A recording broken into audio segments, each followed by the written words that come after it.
Lots of new Apple toys are coming!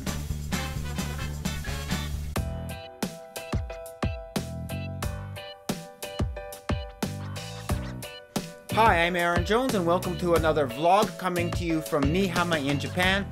And today I wanted to give you my reactions to the September 9th Apple event, the Hey Siri event. And they announced lots of new stuff. I'm not going to talk about a lot of the details in that appeared in that video, because you can catch that up on other videos that are more advanced and can explain it better than I can. But I'm just going to give you my reactions on each of the things that were announced. I'm not going to go into great detail, just what I think and what I'm happy to see coming. So first off, on the event, they went right into the Apple Watch. They talked about Watch 2 OS, and they released some new straps and 2 new colors of Apple Watch, the rose gold and the other one I've just blanked my mind out. Not colors that I'm interested in, that's probably why I don't remember, and other straps that are coming on sale and some other ties up with the company Hermes. So that's going to be a very expensive Apple Watch. Anyways, that was basically there. That's all I talked about with the Apple Watch. It's going to be cool to see what they can do with Watch OS 2, and so I'm thinking about maybe in the winter, come on December, maybe Apple Watch will appear here where there's like a farmer's tan thing.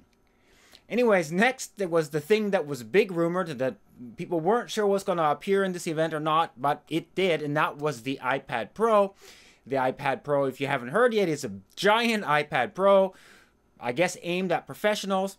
And here's my iPad Air, and basically, when you turn it on this way, the portrait landscape side, the height here is the same as an iPad Air, the same size as the screen, so you can run one app full size in landscape mode, and then as well as have other things for the new multitasking in iOS 9. This looks like a great device, and there's also a keyboard and a stylus called the Apple Pencil that they announced. This device is cool, and it's kind of, which one do you buy? Would you buy a MacBook Air, or the iPad Pro? So we'll see how this goes. It's a bit big for me. I really like this iPad, the iPad Air, iPad Air 2. This size, I really like it because I do watch a lot of video, but the iPad Pro is a bit big for me. And if I want to pay that much money, I would want a new MacBook Pro, because I do like to do the heavy lifting and stuff on my laptop. I do like to have a laptop, a computer as well. I do like the post-PC devices. I use a lot, but I'd still like to have a PC. And so for me, if I was going to put that extra money, I would go for myself to go into a new MacBook Pro. Anyways, that was the iPad Pro and what I thought about that. The next thing that they announced was something I've been waiting for a long time, and that is the new Apple TV, the 4th edition. I have the second one, the first of the Hockey Puck versions, and the new one looks great, and it's coming out at the end of October. It's going to come in 2 formats.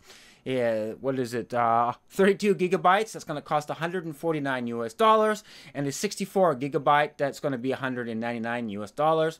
Here in Japan, the website doesn't have the prices announced yet. And it's going to be available at the end of October. So just, I guess, a month from now, we will be able to pick those up. I'm looking forward to that. I do like the features. One thing I'm not sure that it's going to do, and I hope it does, is that I use the home sharing. And I have like a server back behind here. You can see the screen. It's an old Windows computer, and I have all my movies on there, and I have iTunes running on it.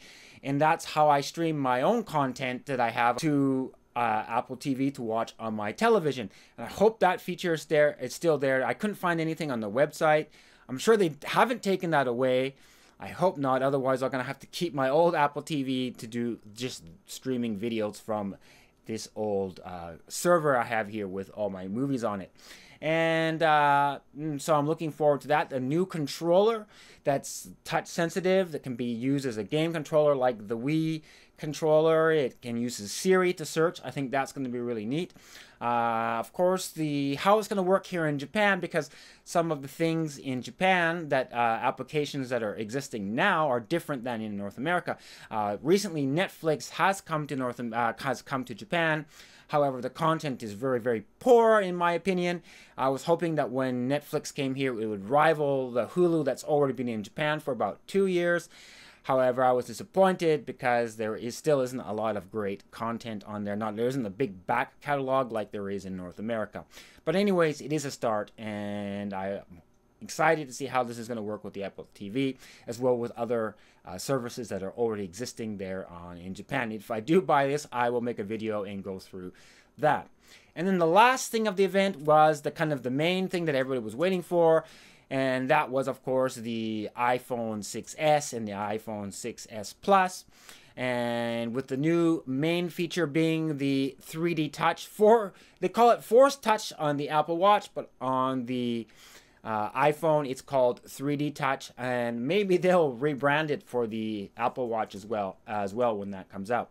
Anyways, that was really cool, and by pressing and pushing down you can get different menus, and you can probably go out and look at videos to see that. I'm really looking forward to trying this out, and we'll see how that goes.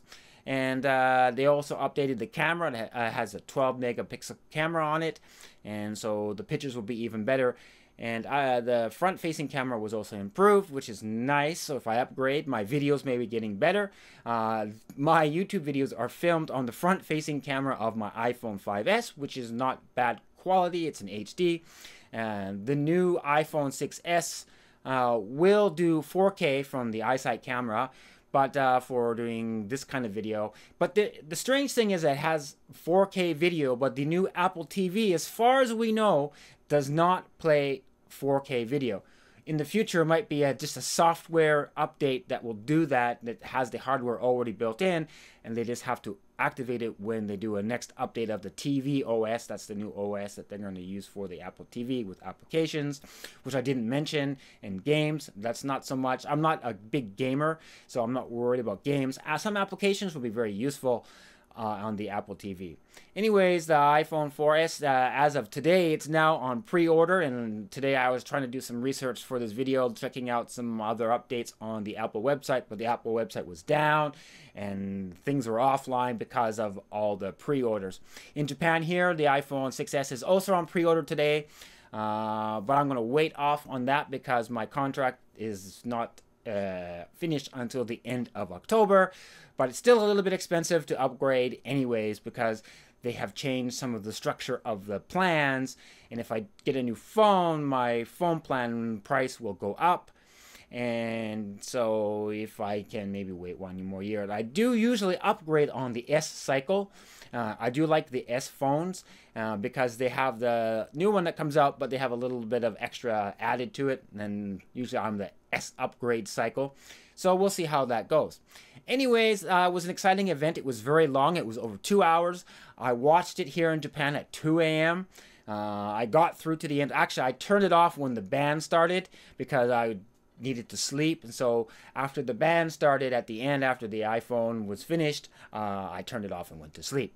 Anyways, that's exciting, and starting next week I get back to regular videos on other subjects. Enough with the Apple events, and that was my reactions to this. And so I'm very happy with the Apple TV, and I'm excited for iOS 9, which is coming out on the 16th. And they did tell you when El Capitan for macOS, when Craig Figuerini was doing his iPhone demonstration on the 3D Touch, there was an email there that gave away September 30th for El Capitan, so that is very good. So I'm looking forward for that update as well. What did you think of the Apple event? What are you excited about? What are you disappointed about from this event? Please let me know down in the description below. And don't forget to subscribe to keep updated when I put other videos out and vlogs and stuff about productivity and other iOS and Apple related things and technology and things here in Japan. And that's it. And until next time, see you then. Goodbye.